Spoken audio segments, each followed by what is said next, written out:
ఆ రోజు ఈ బిల్లును సపోర్ట్ చేసి యాక్ట్ తీసుకురావడం చేసిన ఈ తెలుగుదేశం పార్టీ, ఈ చంద్రబాబు నాయుడే ప్రతిపక్ష నాయకుడు, ఆ పార్టీ నాయకుడు, శాసనసభలో ఆ రోజు లేడు కానీ తనే దాని నాయకుడు.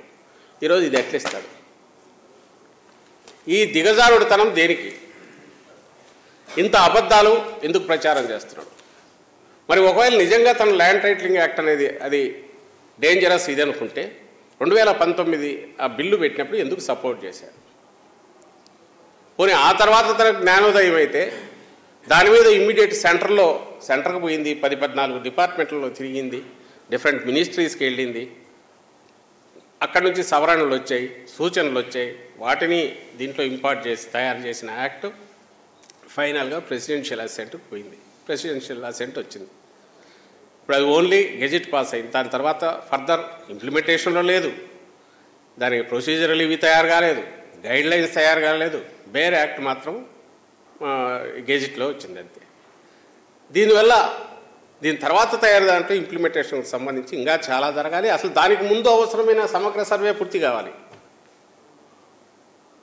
నిజంగా ఏ గవర్నమెంట్ అయినా దీనికి పూర్తిగా చిత్తశుద్ధి లేని వాళ్ళైతే ల్యాండ్ టైటిలింగ్ యాక్ట్ ఒకటి చేసేసి, ఎందుకంటే నీతి ఆయోగ్ కూడా ప్రపోజ్ చేసింది, సెంట్రల్ గవర్నమెంట్ అంటే ఇప్పుడు చంద్రబాబు నాయుడు ఎవరితో అయితే పొత్తు పెట్టుకున్నాడో ఆ బీజేపీ సపోర్ట్ చేసింది, బీజేపీ రాష్ట్రాలు ఇది చేసాయి, లేదా మిగిలిన నీతి ఆయోగ్ అక్కడి నుంచి చాలా యాక్టివ్గా దాన్ని పర్సూ చేస్తూ స్టేట్స్కి రాసాయి. వాళ్ళందరూ ఇప్పుడు వీళ్ళ కూటమిలో ఉన్న బీజేపీతో, నరేంద్ర మోడీతో కానీ, కూటమి ఆయనతో అమిత్ షాతో కానీ, ఇంకోరితో కానీ ల్యాండ్ టైటిలింగ్ యాక్ట్ అది చెత్తదని ఒక్క మాట చెప్పించమనేది. దానికి అడ్వర్టైజ్మెంట్ ఎందుకు? కోట్లు ఖర్చు పెట్టి ఎవడైనా ఎన్నికల దగ్గర వస్తే ఏం యాడ్స్ ఇస్తారండి? నువ్వేం చేస్తావో ఇచ్చుకుంటాడు. ఇన్ని కోట్లు ఖర్చు పెట్టి ఒక అబద్ధాన్ని నిజం చేయాలని చెప్పి జగన్మోహన్ రెడ్డి గారి మీద అభాండాలు వేస్తూ ప్రజలను భయపెట్టి ఆయనకు ఓటు వేయనీయకుండా, జగన్మోహన్ రెడ్డి గారికి ఓటు వేయనీయకుండా చూడాలని కుట్ర ఏదైతే ఉందో ఇది దేనికి నిదర్శనం? నీ దిగజారుడుతనానికి, భయపడుతున్నావు అనడానికి, దివాలా తీసావనడానికి, ఎత్తిపోయావనడానికి, నీకు మాట్లాడడానికి కానీ ప్రకటన ఇవ్వడానికి కానీ ఏమీ లేదనడానికి,